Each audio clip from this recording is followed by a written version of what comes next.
Hey everyone, Yoyston here, and I hope you all are doing well, wherever you are in Middle-earth. I'm joined once more by Royen as we bring you a review of Episode 7 of Season 1 of Rings of Power. And, Royen, I'm numb and angry and frustrated, and I'm... my biggest, if this is even what you could call an emotion, I'm just emoting that I'm glad there's 1 week left. I said, which we'll go through here in the poll last night, or like for my small commentary on the poll last night, I would be okay if this show were canceled. I'd be on board, in fact. That would be okay with me. I don't know. What are your, let's see, we'll do your quick thoughts, my quick thoughts, then we'll look at the polls. All right, so, first yeah, things what first, do you think overall? No spoiler review. Mhm. So, while I remember it up here at the top. As I was saying to Yoyson before we started the roll, this is a pretty bad episode. I think I still think it's not the worst, but I think it's like below, as far as like if last episode 6 was the best previously, and episode, what was it? 5 was the worst. This would be below that average for sure, definitely. Yeah. We'll decide as we discuss here whether or not it goes lower or higher. I know Yoyston has it lower, spoiler, but yeah. but just some quick hits, quick thoughts. There's a lot of this plot line. A lot of this episode's, like, the beats of this plot line don't make sense. Like, this is nothing to do with Lord of the Rings or lore reasons. This is just like, there's an entire, like, 20 minutes of screen time dedicated to Galadriel and Theo finding their way back to the camp. Yet they're, like, the only people that weren't able to get in the train of Numenorians leaving the town going back to the camp. So I'm asking myself, like, how did they miss them? Yeah. Oh yeah. What's going on? They were in the town at the same time. Everybody was up and moving. Not everybody, because a lot of people died, but everyone was, like, just up and walking around. And, like, even if you're dazed and confused, Galadriel and Theo are able to have a conversation there, so they can obviously hear all the Numenorians screaming as buildings are falling down. So I don't know. It wasn't a big town either. It's not like we went out the south gate, they went out the north gate. It was just unfortunate happens. Like, no, it was like 18 houses in a rough circle. Yeah. Oh yeah. I don't know. It was so it's inconsistencies like that kind of bother you, right? I mean, like, no, that's not the only thing that bothers me. It's just the first thing that I wanted to mention. No, we'll jump into it. But what's your kind of, like, overall score? You said it was below average. What are you thinking right now? I'm sure it'll change before the end of this review. I'm thinking like a 4. A 4. I can't remember what I gave episode 5. Is the problem. I think it was like a 3. I think you gave episode 5. I think I gave it like a 3.5. So yeah, I think this is like a 4. There are moments where, like, I'm like, oh man, this could be a 5, and it's not, because the other moments drag it down. And I guess we'll talk more about that. But what's your quick thought? Hit me with it. So Ryan's going to continue the trend of being the more positive one throughout these reviews. Like I said in the poll last night for just my thoughts, I went from, like, confused to annoyed to frustrated to angry to just numb. And I got like apathetic about halfway through the episode, right? It was like 11 p.m. when I finished. I was like, I'm done. Like, I just want to go to bed. I really don't care about this show in terms of what it's trying to be. It says it's Lord of the Rings, so I'm going to keep reviewing it because I think they decided for it to be Lord of the Rings. So I'm going to keep watching it, reviewing it, giving my negative and some positive thoughts on it, and that's kind of how it's just going to work, because I keep seeing this comment pretty much keep popping up of, like, if you don't like it, don't watch it, don't review it. And it's like, I would gladly not watch it and not review it if I wasn't a Lord of the Rings YouTuber. If this wasn't a Lord of the Rings thing, if I hadn't committed to reviewing it And beyond that, I do like reviewing it with you all and with Royen. But also, that just creates an echo chamber for the show to only get positive feedback. No, I'm going to offer it negative feedback because it's unfair. The show doesn't deserve to only have positive feedback because everybody who didn't like it isn't watching it. So for me, this episode speaks clearly to that. So many inconsistencies. The plot does exactly whatever the plot wants to do. The writers are pretty inept when it comes to this project. I'm not quite sure what the thought process was with hiring these particular showrunners, these particular writers. Again, as people, I respect them and everything like that. I'm not trying to be mean to them as people. I'm trying to be as kind as possible. But they've wrecked this show and the premise that it could have been. For me, this is maybe at most like a 2.5 or a 2 out of 10 at me being nice. So we'll get into it. Everything that was bad about episode 5, they doubled down with a couple more issues at play because some of the defenses of episode 5 have not actually withstood the test of time 2 episodes later. So we'll get into that, especially with the Mithril stuff and so forth. But before we do, let's look at what you all said on Twitter and YouTube. So our Twitter poll says... So I've been trying to change up, make the polls a little bit more user-friendly and applicable. So I finally added in a poll option, which I should have done a while ago, of didn't watch, don't care. 25.8% of people said didn't watch, don't care on Twitter. And really? By the way, this was 2.2 thousand votes on Twitter. So I think the biggest one yet. I think a lot of people weren't voting because I didn't have that option, to be honest, because I noticed a huge uptick in votes on YouTube as well. So I should have added that in from the beginning. My apologies. But yeah, 25.8% said didn't watch, don't care. 28.5% said poor episode. 15.7% said average episode. 30% said good episode. So breaking that down, it looks like it's either, it's like, 37, 38%, 42, 43% poor to average. 30% that say good. And then like another 25, 26% that just are kind of apathetic or don't watch the show towards it. So there's that. Now we look at YouTube, 11,000 votes. So almost like double some of our first polls. 54% on YouTube said didn't watch, don't care. 23% said poor episode. 11% said average episode. 11% said good episode. So adding that option in definitely changed things. For sure. But I think the general trend with watching these polls... Right, we've got one more, and I might do one for the season at large, but I'll do one more for episode 8. The trend has definitely been downward and or apathetic at large. So there is that. Alrighty. So we can start. Royen kind of started us off with the Mordor plot, and the Mordor plot is the biggest example of like radical inconsistency in writing, because even putting aside the lore, Royen, you said if you put aside the lore for this, like parts of it are much better, and I totally agree. But even that, this show doesn't make sense about its internal logic. Yeah, you were saying earlier about things like the writers, the story doesn't flow. It's just things happen. Thing A occurs.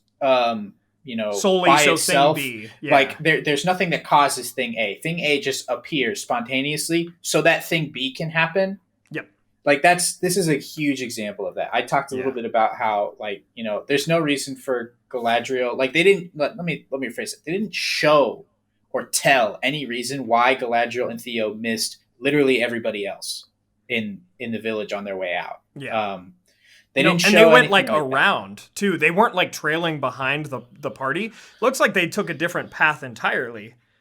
So there's that. And Royen, something that's interesting that's been kind of going around too is it's like, nobody cared when Frodo and Sam escaped the lavas of Mount Doom and they didn't die on Ash. And I'm like, fair enough. However, the difference is that even if it was unrealistic, the movie didn't show a ton of ash being spread into the sky to where we're like, how do they survive that? It showed just like a lava explosion. And Mount Doom, to be fair, is more of like a mystical volcano than your normal average volcano. However, in this show, it shows like plumes of ash going up and dust. It coats everything. And Galadriel, it's more realistic, but then you also have more work to do that the show doesn't do, and explaining, okay, how did Galadriel not die from inhaling a bunch of ash, especially when we see others did?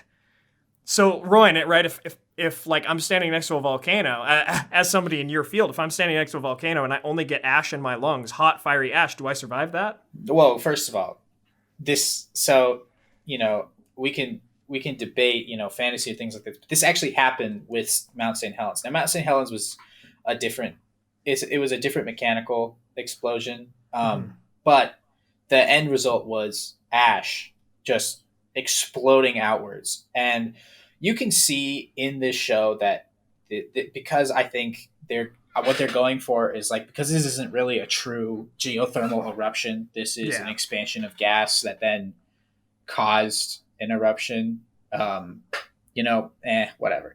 But versus, I mean, to be fair with Lord of the Rings, it was just like the one ring was destroyed, which caused an artificial eruption, right? Yeah. So think about when you're thinking about an ash cloud from an eruption, it's important to think about like this is not like you standing over a campfire and getting hit with the ash. Think about how much force wind, when it's very, very windy, has on you. Now add into that wind extra mass and extra weight from ash. That's the amount of force that we're getting at. And then you take all of that and you put it not just behind wind, but an explosion. So no, people don't really survive this. And you're not saying Galadriel would have survived that? No. So basically anybody who was standing outside, just from what I could tell the distance, like they would be dead. But again, this is all like, this is, I don't want to get into these things, these weird inconsistencies, because they're, they are not completely written off by like, fantasy show, let's move on. But, at least partially written off. But there are other things here that literally just don't make any sense. So, I mean, but like even just to finish off like that topic, because I agree, it's like bringing science into a fantasy show, fair enough. But then why kill any of the villagers if some of them are going to survive, right? Like the camera pans around, all these people are dead, but then Galadriel's like, dang, that sucks. I'm fine. I'm perfectly fine, though. Have everybody be fine, then. Like, where is the consistency? There is no internal consistency. No, the plot does what plot does. It goes deeper than that, even, because we have a scene where, let's put ourselves in the mind of a writer. You need to get certain things across in a scene so that, your characters can build. Because nobody just wants to show up at the end and like, oh, by the way, our character was cool. Like they just became cool, but you didn't get to see it. You want to watch your characters develop. And let's see that with Galadriel here in this opening scene. You can see like the horror on her face as she sees all the destruction, things like that. And there's people screaming in the background, but they're like, ambiguous into where their direction is. It's not until Theo is like, yo, I'm right here, that Galadriel is like, oh, and you have this moment where for me, the writers are trying to be like, all right, Galadriel cares about these people. We're trying to show her good side.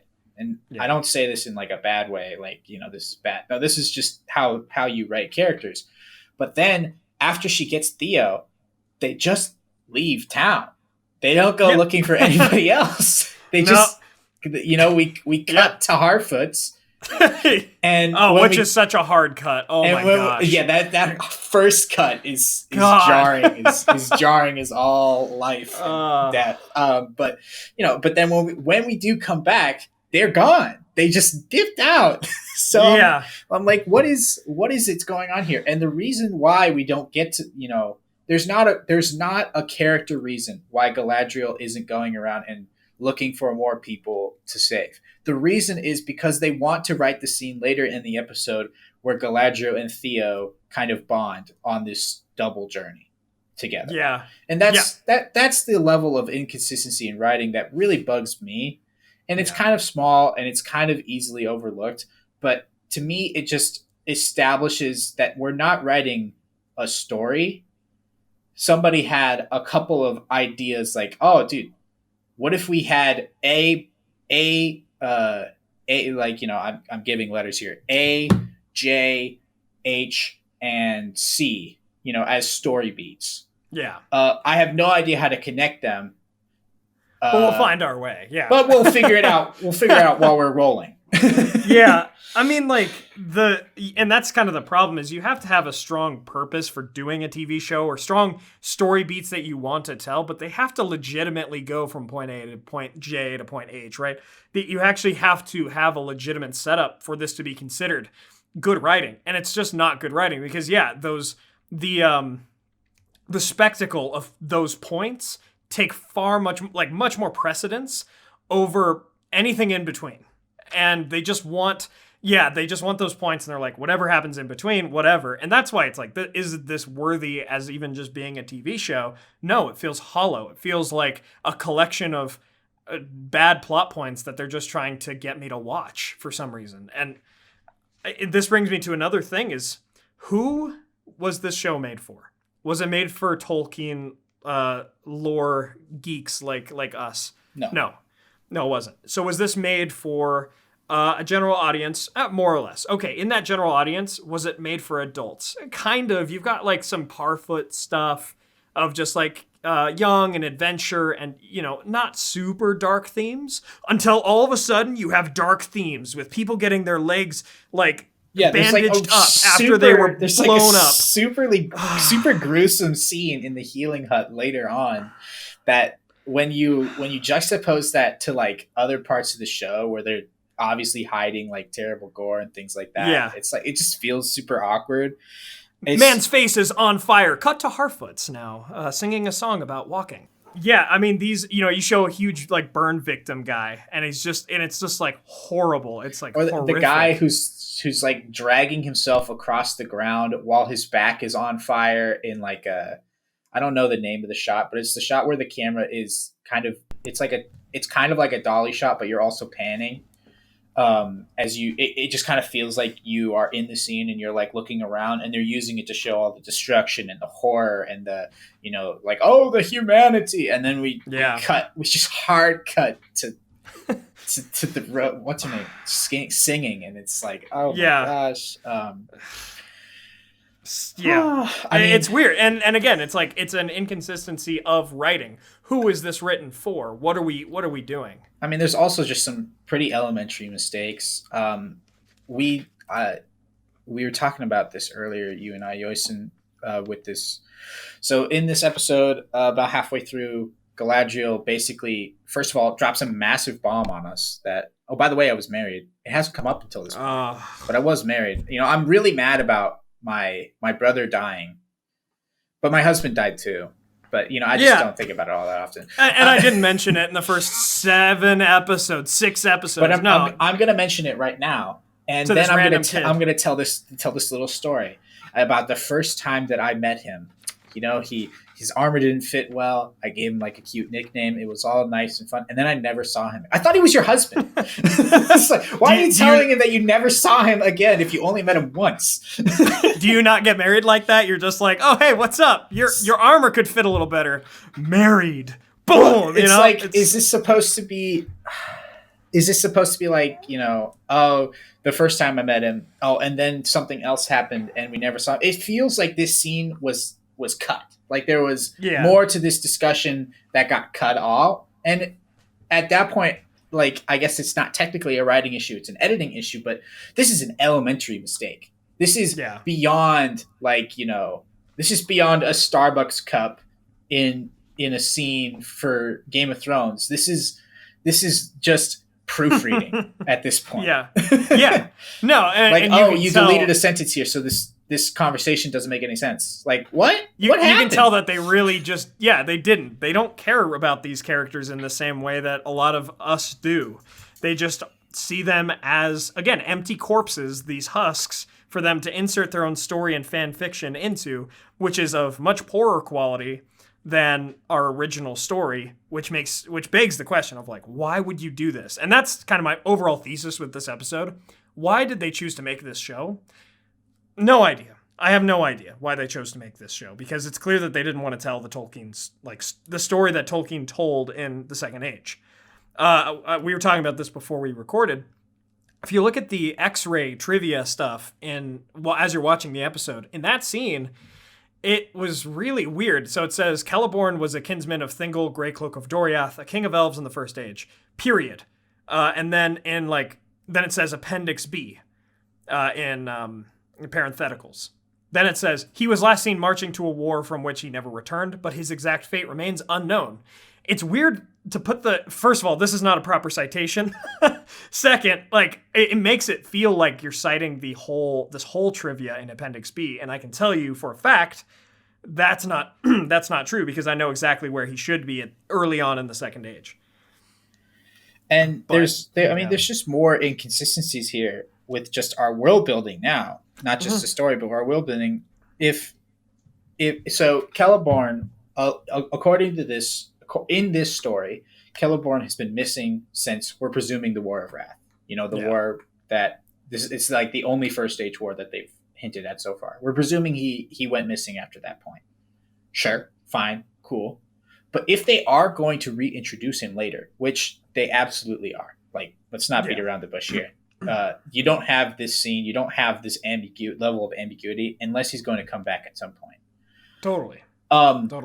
You don't have that, and without the question eventually being asked, where has he been this whole time? Like, where is he going? Like, Middle Earth is not that kind of world where there are hundreds of thousands of mysteries and somebody can get easily lost, especially if you're an immortal elf. So, like, is this going to be a Captain America frozen in time thing? Is this going to be like, Celeborn was doing something and he didn't want to come home for however long it's been since the War of Wrath? Because that's another thing we've talked about, is that the timeline is super vague. And I do think that's intentional.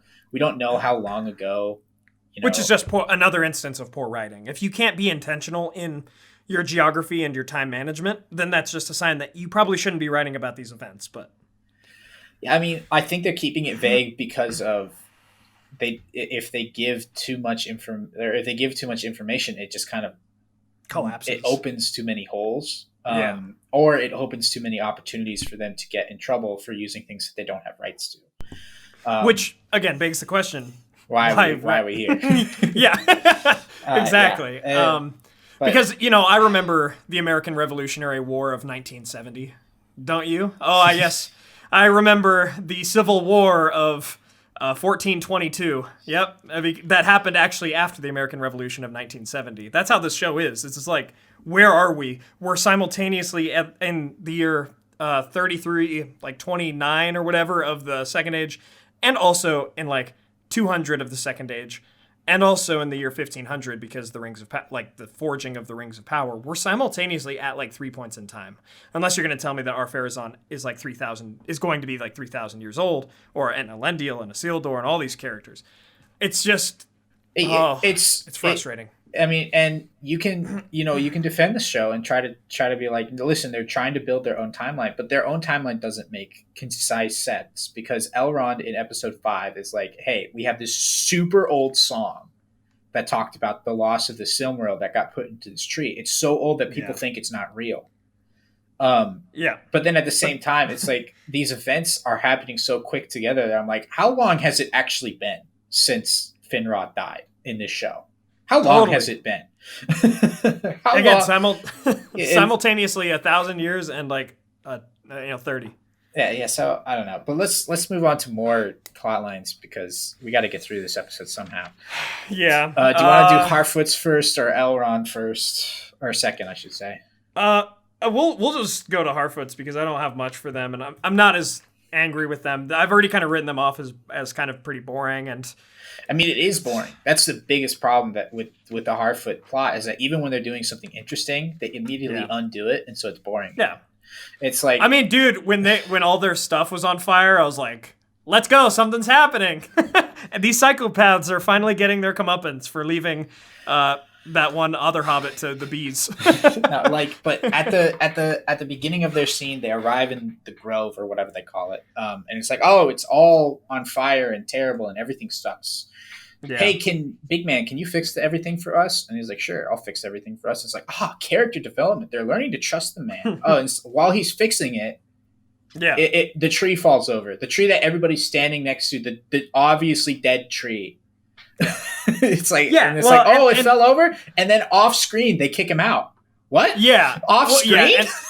And like the moment where our main Harfoot like hands him an apple, that is not a good scene. Sure, it maybe shows forgiveness for that branch falling on her or whatever. It's not a good scene, because we already knew that was her sentiment towards the stranger already. We've already seen her extend that amount of kindness multiple times in past episodes. So even a scene like that, it's just boring because I'm like, I know she's in his camp. I know she cares about him. I know. And then it's just poor writing. It's redundant. Sure. At the same time, they're trying to tell us like, oh, she's mad at him because the tree fell and it almost killed her, I guess. But at the same time, she likes him. It's like, all right, cool, whatever. And then we constantly being ping ponged back and forth as outside of Nori. Do the rest of the Harfoots and or trust the stranger? Yes, no, yes, no, yes, no. It's like, oh, he helped us with the wolves, so we like him. Oh, he didn't stop the tree from falling, so we hate him and kick him out. Yeah. It's like, oh, there's people looking for him, but we like him. And then, it's... Yeah. And the whole, them being at the back of in past episodes, them being at the back of the line was like a big deal. It's like, we'll find our own way. And then all of a sudden they're back together again. I'm like, what kind of adventure was that? Like, what happened off screen? Because we were interested. Okay, they're finally being disconnected from the larger Hobbit clan or halfling Harfoot clan, and they're at the back of the line. Well, they caught up anyway, so why did we spend so much time on that? Yeah, it's really dumb. And then, we finally get a development in this Harfoot plot at the end, which is that, if I had to... Yeah, we have 4 Harfoots now who are going off to hunt, to find the stranger. They've left the clan, finally. Yeah. I still have no idea who Eminem and her posse are. Like the cultists, right? I have no idea. And that's okay, right? It's good to have some mystery and intrigue in the absolutely. show. I think, but that's one thing that I've noticed, like a criticism that does make sense for the show is they're doing very much like the J.J. Abrams thing of Force Awakens, where it's like, here's a mystery box, here's a mystery box, here is a question mark, mystery box, we don't know who this is, don't know who that is, good luck, explain it later. Like, that's not enough to carry a show. Intrigue of what is something, like, I'm holding something in my hand right now. Could you all guess what that is? Is that enough intrigue for you to watch the rest of this review, even though it's just like a pen? It's a pen. It's a pen, What's in my pocket? Exactly. That's the thing, though. Does that whole scene, does the entire chapter weigh on what was in his pocket? No. Well, I mean, kind of, but no. No, it straight up wasn't. It was like a couple lines of dialogue, and it's like, sure, that was an interesting riddle. And that's the thing that was interesting, is we knew what was in his pocket. It was a ring that he found. Gollum didn't know what was in his pocket. What was more interesting to me, honestly, as a reader, was that he's technically breaking the rules. That's not a riddle. Totally. Yeah, absolutely. Again, there are multiple layers of this mystery box. There's a lot of things going on there. But we're not here to critique The Hobbit, which is excellent. You should go read it if you haven't. But it is something to say that like this show draws from source material that is far, far, far superior to it. There's just not a whole lot more to say about the Harfoots. I mean, I've got my gripe, which is just nothing happens because we're constantly in a circle, just in a cycle. I mean, we finally broken it, but we'd have no idea what we're going to do with it next time. Totally. And there's only like one episode left. It's like I expected at least Nori to have left the Harfoots so that things can actually happen to her 5 episodes ago, right? And I guess we're doing it now, and she's got more friends now, which is funny, I guess. Her mom's coming. That was the last person I expected. Strange. Also, we had this whole moment where it's like, and my sword and my bow and my stick. my stick, my rock. I got a like an apple here. It's like, let me get my stick. It's like, all right, this is dumb. Let's go to elves. Elves. All right. So they doubled down on everything. And that's an interesting thing too, right? I offer criticism, so it's only fair that other people offer, I don't want to say excuses, but defenses. Like support for defenses for the show. Sometimes I think it's a little bit like you're writing so much into the story that it kind of becomes an excuse. But I have heard a lot of defenses of this mithril thing. Oh, that was a lie from Sauron.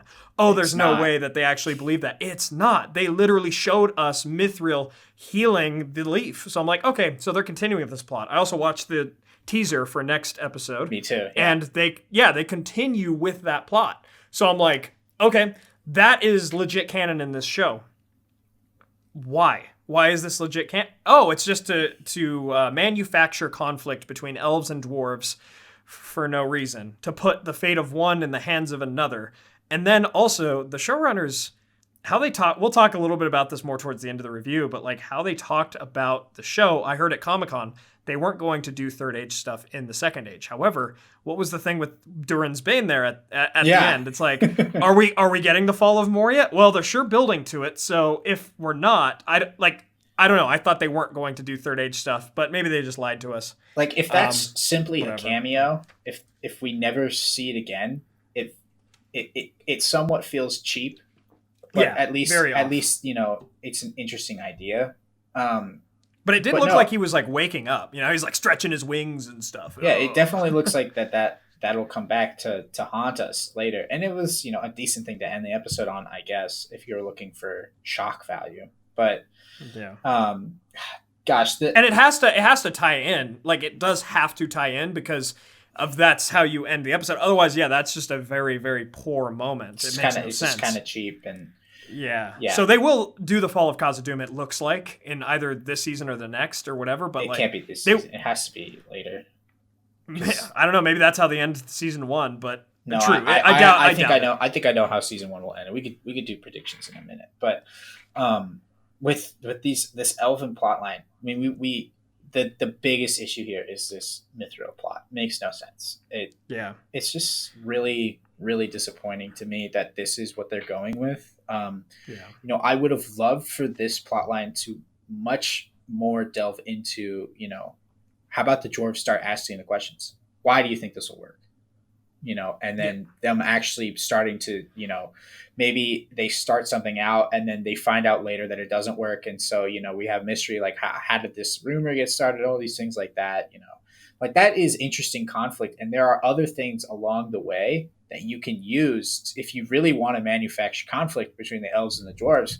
There are better ways than this. Like this just doesn't make any sense. So are we saying like, because essentially, at this point, the show is basically in its own alternate universe. I mean, I guess Celeborn is dead. And then also Mithril heals elves. So like, are we just saying that like, when Legolas found out that Frodo had the Mithril chain vest in Moria, he was just like, oh man, that could like save my life. Yeah. Give that to me. I want to be a high elf now. It's like, no. And it also changes the meaning of they delved too deep and too greedily. Maybe they were just trying to save the elves, and it's the elves' fault that the Balrog came out, right? We don't know how they're doing it, but in this show's canon, in this show's universe, too deep and too greedily. Well, they were maybe trying to save their friends. If this was during Durin IV's time, if this was during his time and he was trying to get all the Mithril, maybe he was partially out of greed, but maybe it's to save the elves, and now the elves are like, not our fault, not our fault that the Balrog got released. You guys did this. And it's like, no, it's literally the elves' fault. The dwarves were just kind of helping. I don't know. You could also see little changes. Why change the lore when, especially you don't have to. Namarier says it means go to goodness or something. It means go towards goodness. It does not mean that. It's just like it's farewell. It means be well. Not a huge difference, but why change it? Okay. Durin, he said, I wanted to be worthy, or I was worthy of my father's name. And then Elrond's like, and your grandfather, whatever, implying that his grandfather was what, Durin the Second? So what, you're meaning to tell me that Durin the First, then Durin the Second, then Durin the Third, Durin the Fourth, that they were all great-grandfather, grandfather, father, son? Yeah, 4 generations. 4 generation of dwarves. So what's our timeline at? Doesn't make any sense. Again, I have no idea because that's definitely not how it works in the actual lore. We know that Durins have other sons besides Durin. Why change it? Especially when your version is poorer. They don't understand. It's not even just that they're changing it and they're changing it to something worse. It's that they're changing it and not using it for anything other than that moment, that cheap, that one moment. Which I would argue is something worse. Because it is, it's like if you want to change something in the lore, I feel like there has to be a mission behind it, right? And there just isn't with a lot of these things. It's like, I mean, let's talk about earlier, back to Harfoot's, when we have this guy speaking Elvish, or the stranger is speaking Elvish while he's trying to heal this tree. We're here with this moment. It's like, why is he speaking Elvish? Are we trying to build up to this thing that he has some sort of history there or whatever? Especially when we're doing all these things, it's like Khazad-dûl, or is a secret language, and yet Elrond could just speak it. Like, why are we like, if you want to change the lore and be like, no, Elrond can speak it because he learned it, we're trying to show how close he is to the dwarves, then like actually do that instead of just having like, he can speak Dwarven. Cool. Let's move on. Like Durin the Third looks at Durin the Fourth. You taught him our secret language? I should have you thrown out for that, right? Like, that should be a bigger deal than it is. And then a connection. Oh, it was Durin the Fourth who taught Elrond that. We have no idea how Elrond learned that. And who cares, right? It doesn't matter. we move on to the next moment. It absolutely could matter if they took the time to be like, Durin the Fourth didn't teach him Elvish, but he's been around us so much, he's picked it up. Like, that's how much it shows how closer he is. We can't separate them, and like, put that into their argument that they're trying to do, to be like, you can't just let the elves die just because you don't like them, because the reasons you don't like them are not actually real. And that's the biggest problem with this plot line. Okay. Yeah. It's because they have outlined zero reason why the dwarves don't trust the elves. All this time, Durin is like, he took away his king, his princedom and all that because, quote, you've betrayed our kind. How? How did he betray your kind? He didn't put any more dwarves, only his own and Elrond's life at risk. Yeah. And we have seen, heard, and whispered nothing of why the elves and the dwarves are mad at each other. Why? No, the showrunners don't feel like they need to back up anything with anything else. They just, again, it's point A to point J to point H to point whatever. We don't care. Give us money, please. It's just so infuriating. I don't know why did they make this show? Why would they do this? They clearly don't have an understanding of Tolkien. And I can tell, it totally is money, but I don't even know. We talked about that. I don't know how they make $1 billion back off of seasons 1 and 2. That's besides, especially because it's, this bad of a show. But that's even besides the point, is that I don't think they understand Tolkien. I don't think they understand his themes. They've just caricaturized his themes and his like ways of being, right? How many references to trees and trying to defend trees and save trees have we gotten? A ton. Without any meaning to why those were important. In the show, it feels like the trees are just important because they're trees, because they're nature, and they're like, oh, well, Tolkien liked trees, duh.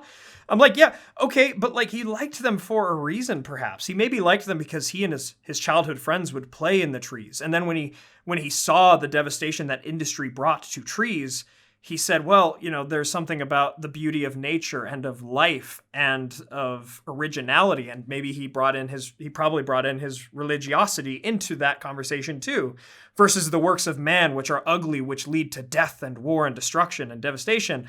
And it's like, they don't really touch on those things. They're just trees for the sake of trees is what it feels like. I mean, Tolkien also, if you read his works, he had a fascination and a love of stars, but that's not as widely known and as popularized as his love of trees. Therefore, we don't have a lot of references to stars in this work, right? In this show. Hardly can call it a work. No, it feels very thrown together. I feel like they read a Wikipedia page on Tolkien. They're like, time to write The Rings of Power. There was an article that came out, and I don't want to dive too deep into this because I didn't do a lot of research on it beforehand. But in that article, the publisher went and they got like a tour of the headquarters of Amazon, and they learned some sneak peek stuff about season 2, and they had a discussion with the writers, and they're talking, and the writers actually, I did read this quote. It's like, the most hurtful thing that we see on the internet is that people assuming that this is for money, when in reality we just adore Tolkien and his works. And I don't want to just sit here and call them a liar, but at the same time, it's like if that's the case, why can't I see it? Why is it not visible? And, why don't you tell me where I should be looking? Because, Totally. like, I don't want this to be a call out. That's not at all what I mean. But at the same time, it's just, it obviously, it feels so shallow. We talked about design by committee earlier in the season. It's exactly what it feels like. It feels like we had 8 people in the room, everybody's butting heads, and so we just got, something that just kind of sucks. Yeah, and that's the thing is, like, if it was a love for Tolkien, adapt the story of Arnor in which you actually have the rights to. Adapt other stories you have the rights to, and don't use that as a cudgel against other people. Don't use that as an excuse and say, we didn't have the rights to do it, so we did our own thing. If you don't have the rights, don't frickin' make it. If you don't have the rights and you're trying to honor Tolkien, maybe in their minds they are, but they're also calling a lot of people that criticize the show like people with evil intent, which is just... somebody brought that up on Discord today, and I quoted Tywin Lannister, madness and stupidity. Like, that's all the, like, that kind of quotes and stuff about people going after the show or people having a problem with the show. It's just, it is infuriating. It is like, feels like gaslighting. To me, too, because I called it before the show came out, and but this was back when, like, we were getting the first images of the cast members. And I remember in a video, it was a podcast. I remember in a podcast saying, like, if you're going out there just to tweet at these people and saying evil, hateful things because you just like, you want to defend the property, that is the worst thing you can do. Because now they can just point at that and be like, listen, anybody who talks bad about this show, you're just a racist. You're just a misogynist. You're just a hater. You're just a nerd who just, you never gave it a chance. Because there are people like that, and they could just paint us all with that brush. And it's so infuriating to me because now when people ask me, and, people have been asking me, they're like, hey, Royen, like, you do that show with Yosin about Lord of the Rings. Like, oh, have you been watching the new show? Oh, do you like it? And I say no. They're like, oh. I'm like, come on. I have good reasons. yeah, for real. Or at least I think they're good reasons. I think there are too. I mean, it's so rough to be like gaslit by that and by the showrunners to be like, no, this is us being faithful to Tolkien and all of this stuff. But at the same time, we don't have rights. But at the same time, we chose to make this show versus one that we could have made better and actually adapted more faithfully. It's like, no, I think maybe you guys are fans of Tolkien. I can't speak to that. And I can speak to the fact, I've seen it myself, that there were some trolls, some racists, all of these things that were going after the show. And obviously, I disapprove of all of that. I think everyone should be treated with respect, regardless of your opinion. And everybody should be treated with love at the end of the day.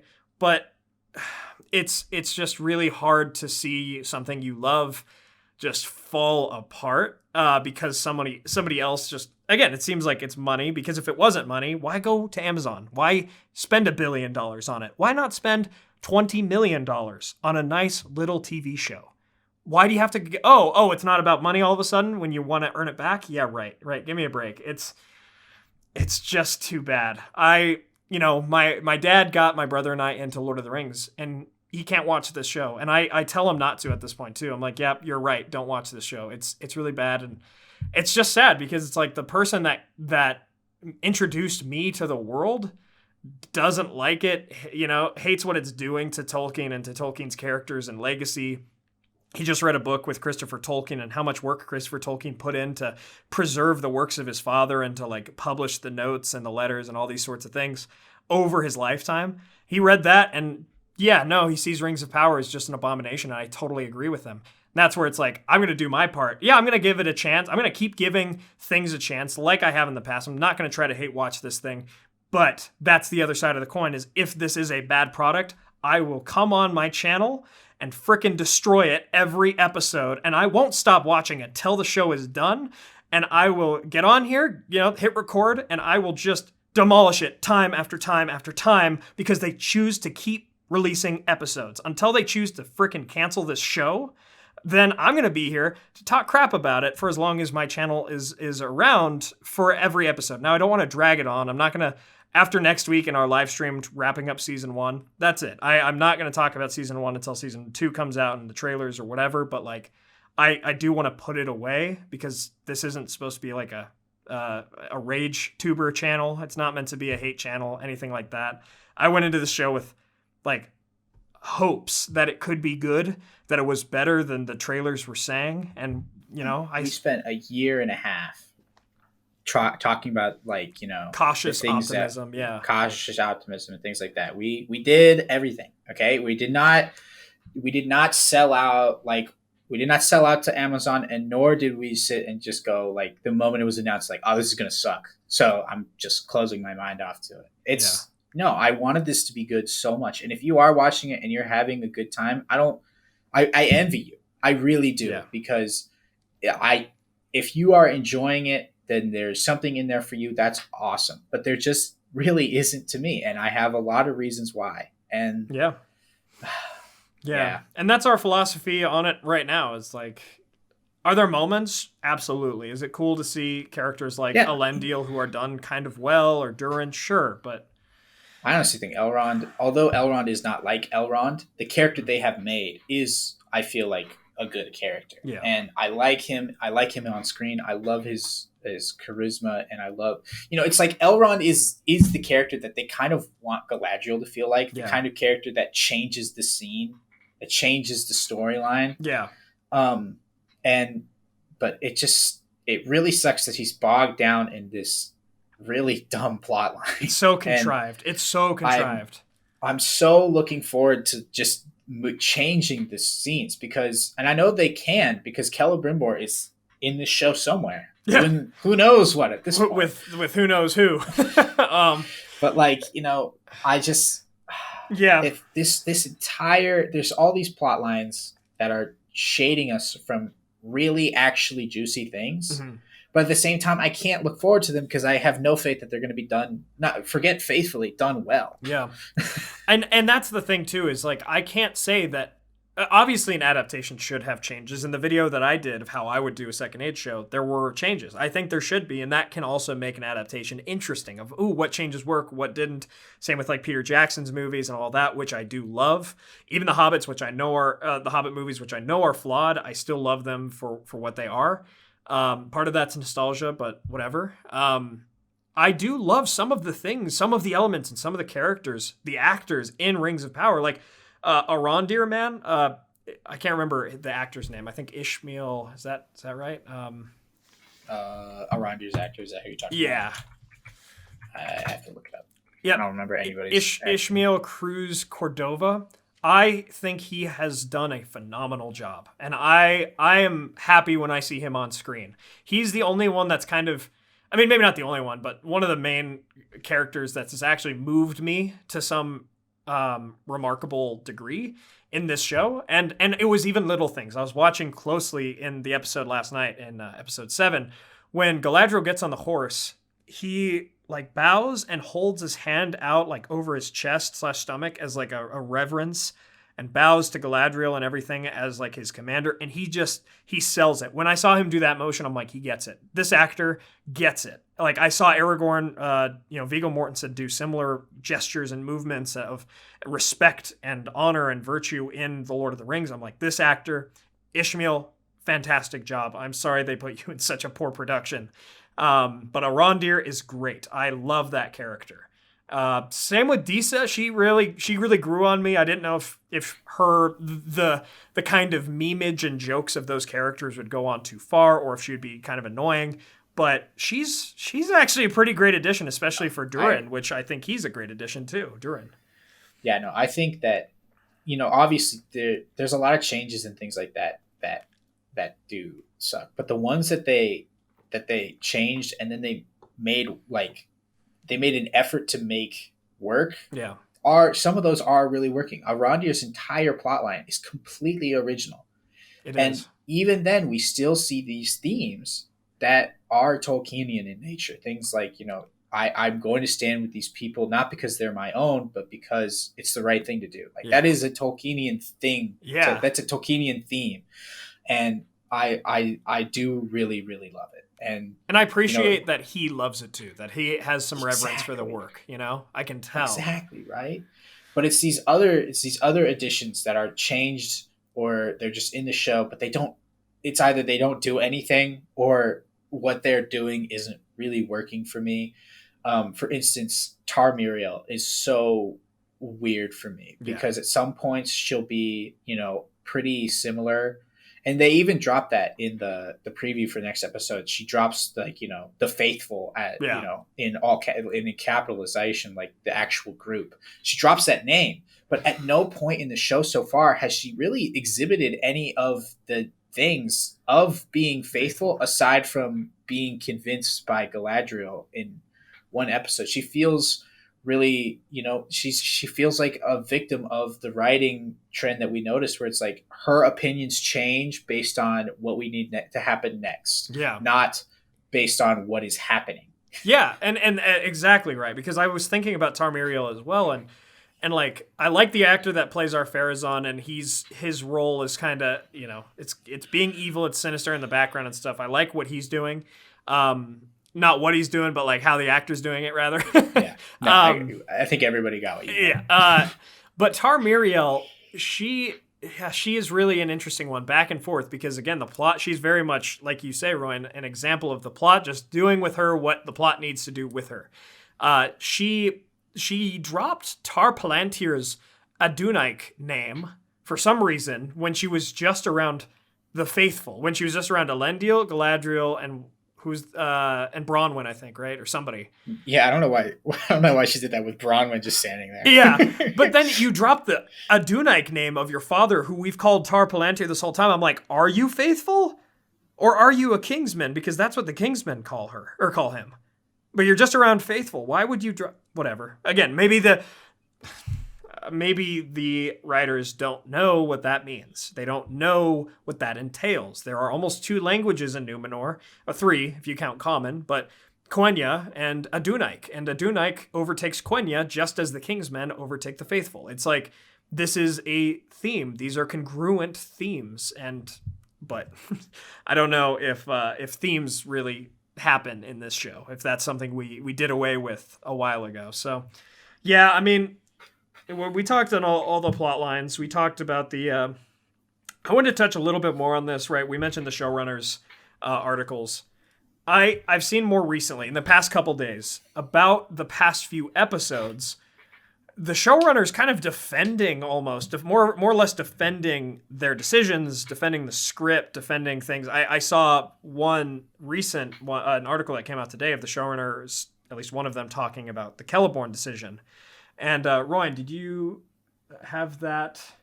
Do you have that up? Let me see. Celeborn potentially raises. The Celeborn one. Oh yeah, I have that up. Could you read that for me? Where do you want me to start? Oh, here, I got it. Galadriel says she never saw him again. Payne said during a recent screening for episode 7 per NME. We know there are things that the two of them do together in terms of progeny that they will issue, realms they will found, all kinds of things. So it will be very hard to believe that she would never see him again, but let's see. I'm like, you knew that people would be upset or whatever about the Celeborn stuff, that we'd be talking about, well, hold on, did you kill Celeborn? What's going on? But then you defend it outside of the script. Why not defend it inside the script? Why not defend it in the show? Why not have good writing that actually is holistic in the message that you're trying to convey? It's really weird. Why not? And the other articles kind of do this too, where they're kind of defending themselves against criticisms from the show. And that's part of it too. Why do we have to wait for the show to become quote unquote better or more Tolkienian or good if we've got season 1 now? We've got almost all of season 1 and the show is not great. I can enjoy Fellowship of the Ring without seeing Two Towers and Return of the King. I can enjoy Unexpected Journey without seeing Desolation of Smaug or Battle of Five Armies. You can still enjoy the first part of the adventure without knowing what comes next. In fact, you probably should. You probably should enjoy the Fellowship of the Ring book before you enjoy the Two Towers and the Return of the King, and then those two should augment how good the first one was. But that's not the defense, again, the excuses, rather, that I'm kind of hearing about this show. I hear, well, hold on, we don't know all the answers yet, and the mystery box, and this and that. It might not be good yet until it's good later. Well, it should be good now. There's no excuse for it not being really good now. So, it's too bad. It's too bad. It is. I'm so glad there's one episode left. I'm tired of getting this negative on the channel. I'm tired of having to deal with this show for a while. It truthfully is real that, like, I mean, just to give you a little glimpse into my life, I watch these episodes on Friday afternoons after work because I have to go to bed early on Thursday to go to the work that I just described. But no, there was a moment today. It was at about 2:00 my time where I'm like, all right, I got to go home. And, I was thinking about my things that I had to do. And then I remember, oh my gosh, tonight is Rings of Power night. And just the dread. Oh, I'm sorry. The onset of oh man, I have to go watch it. It's like, no, not me coming in and discussing it with you. Yeah. Like that's the enjoyable. Yeah, that's the highlight. But, there really is a moment where it's just like, oh man. It's even I at no point have I ever described myself as an expert in Tolkien or anything close to a complete devout.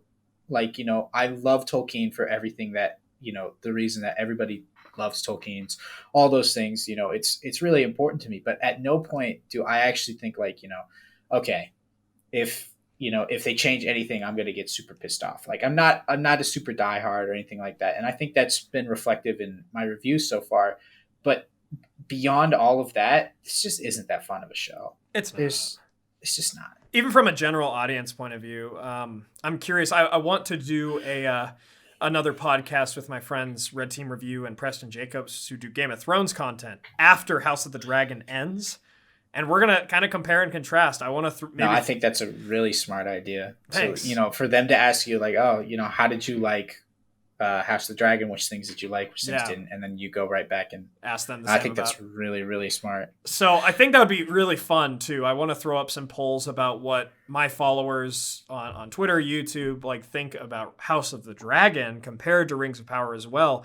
Because even from a more normie perspective for I'm definitely more of a normie perspective with Song of Ice and Fire World, and you've read the books, more of the books than I have there. So I enjoy, and I still enjoy House of the Dragon far more than I enjoy. It's not without its problems, of course, but far more than I enjoy Rings of Power.